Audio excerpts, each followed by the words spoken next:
Right. I hope this is game 2. We're on Royal Blood again.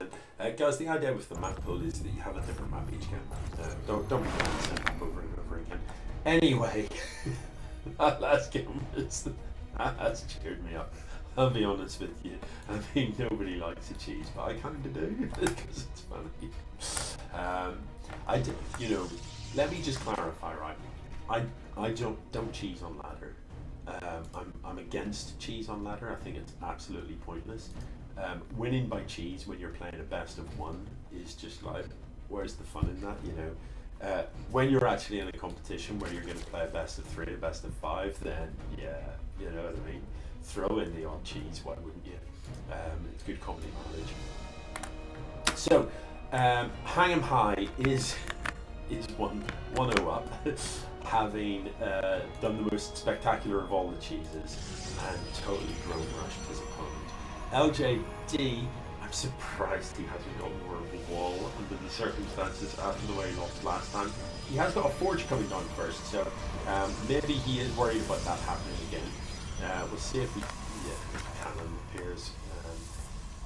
I'm kind of, I think a cannon rush would have been a beautiful response. Just, okay, you drone rush me in game 1. The way you would play that against the Zerg, you put the pylon in behind here, and you put the cannon here. This can't see that. The vision range doesn't see it until it finishes up. And you want to time it so that the cannon finishes up just after the hatchery. You want the hatchery to finish. If the cannon finishes up first and starts to shoot it, they realize what's happening, they cancel the hatchery and get their money back.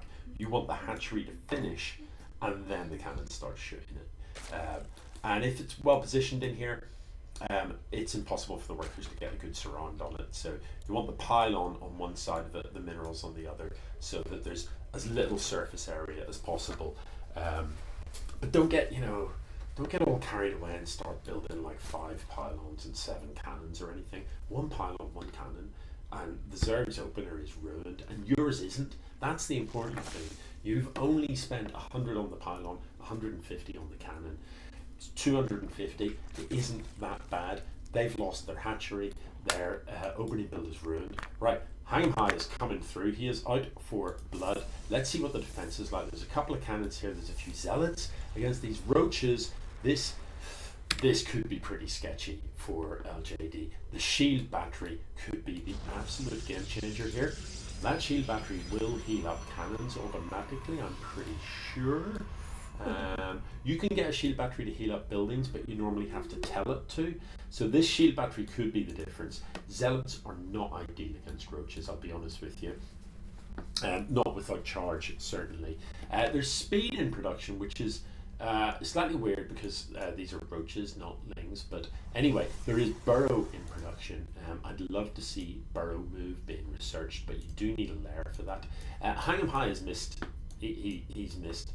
Had these roaches attacked when they first arrived, the shield battery wouldn't have been finished, and he might have been able to, if not take the game, certainly get some damage done.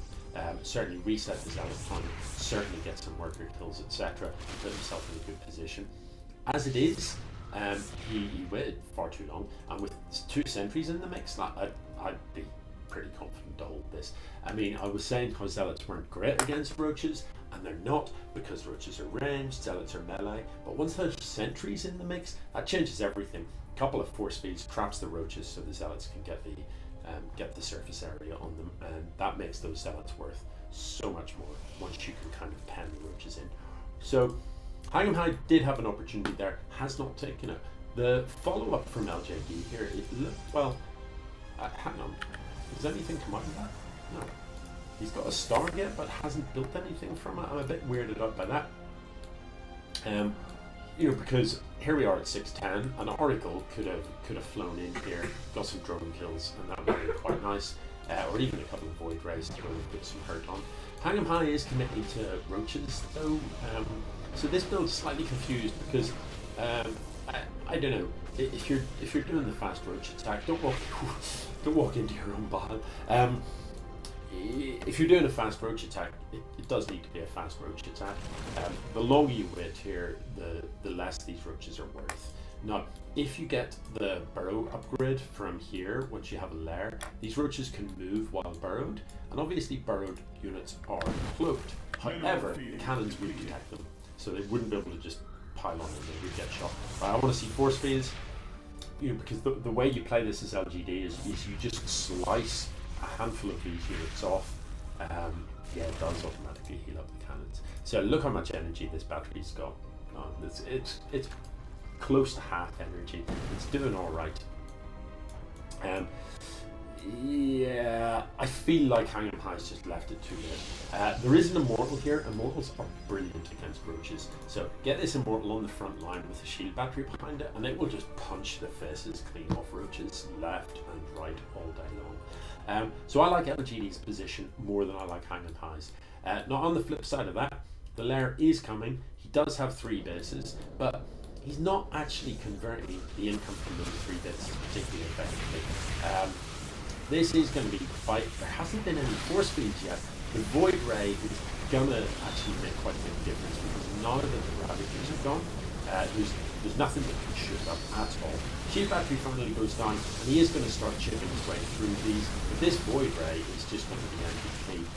The Immortal is finally going to wobble its way into the mix, and it'll be these damage roaches, it'll just one shot like that.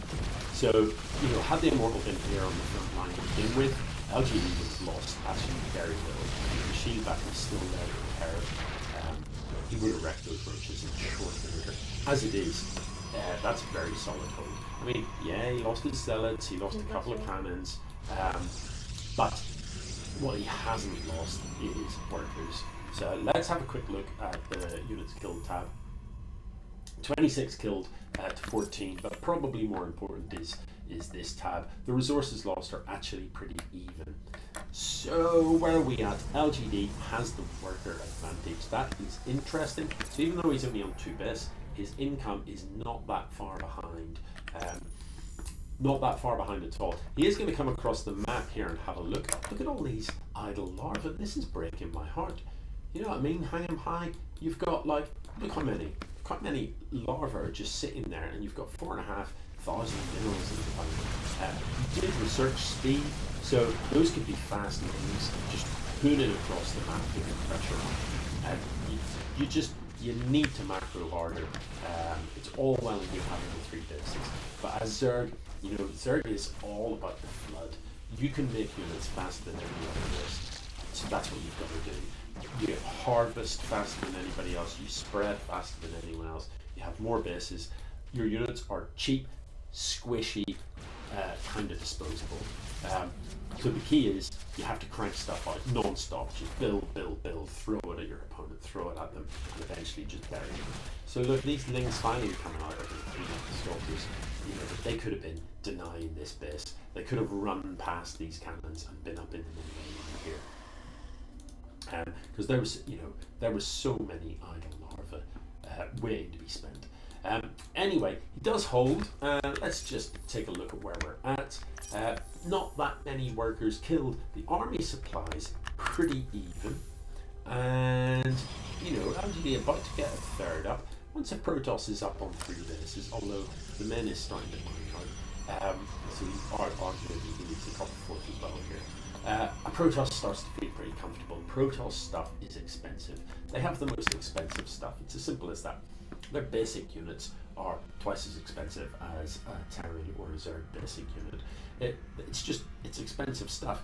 It's also hard as hell. It's high tech, and it is pretty boss. So, you know, you beat Protoss by starving them out, by not allowing them to afford that expensive stuff. In general, once the Protoss is mining off 3 fully saturated bases, they can start to crank out stuff that will mop up most things. This is researching thermal lands, but I don't think it's ever going to get there. Hang on. Were his own zealots attacking that? They are. These zealots are killing his own building. LJD rather. Your opponent didn't take out your thermal lance research. You did. You hacked that down yourself. No, I probably don't need to tell you that is not ideal. I don't think hangemhigh saw the Dark Shrine. Weird place to put it, by the way. I'm just going to throw it down right at the front. No attempt to kind of keep it secret. How you liking them apples? But it is finished. So perhaps has he not got warp kit? He hasn't got warp kit research. But he does have charge, and DTs could make a lot of difference here. Army wise, hangemhigh is in pretty poor shape. These mutalisks though, there isn't much here that can fight them. So LGD needs to recall this stuff from where he's going to lose it. You don't like nothing. None of this shoots up. Like that one stalker is not going to have it. So a recall, that or just right click this hatchery because there's enough there to focus it down. Yeah, but he doesn't have a lot of minerals, so better still the recall, get them home. What can he do about this? He needs stalkers, but look, he's got a Templar archive, so better still, Archons. Archons are awesome against mutants. I mean, they're so good. See the way these mutants clump up together? Archons do splash. It's not a big splash area, but they do splash. So 2 Archons on the ground would kill all of those mutants. It's terrifying. They are brutal against mutants. The way they do the splash damage is absolutely savage. Void Rays aren't great. Void Rays do well against armored units. Mutants are not. So in general, Phoenix are good, and he is building some Phoenix because they can shoot while they fly, and they auto range the mutants. So you can just fly up to the mutants, start shooting at them, and fly away, and just continuously pick them off. They don't kill him very quickly. Look, he's killing his own buildings again. What the? He's just Void Ray there. This is probably not enough Void Rays. He's starting to see this up. But in general, mutants do quite well against voids because mutants also do a kind of splash. It's a bit weird. What they do is they fire a rebound shot. So mutant hits 3 targets. The thing they fire hits the first target, bounces onto the second, doing about half the damage, and then onto a third to do half the damage, or something like that. I can't quite remember. I don't think it is even quite that much. But when you put in a lot of units together, that kind of rebound effect is pretty effective. So Void Rays again, quite pumped up, will actually take damage. Is he shooting his own stuff again? He's just killed one of his own stalkers. Seriously, dude, you need to stop this. No, hangemhigh's all over the map. Look at this. He's got loads. He's got so much base. He's got so much money. But look, gas-wise, where's the gas at? Not mining. Not mining. Not mining. That's what's happening at the bottom of the screen here. That's why you've got 6,500 minerals, but only 100 gas.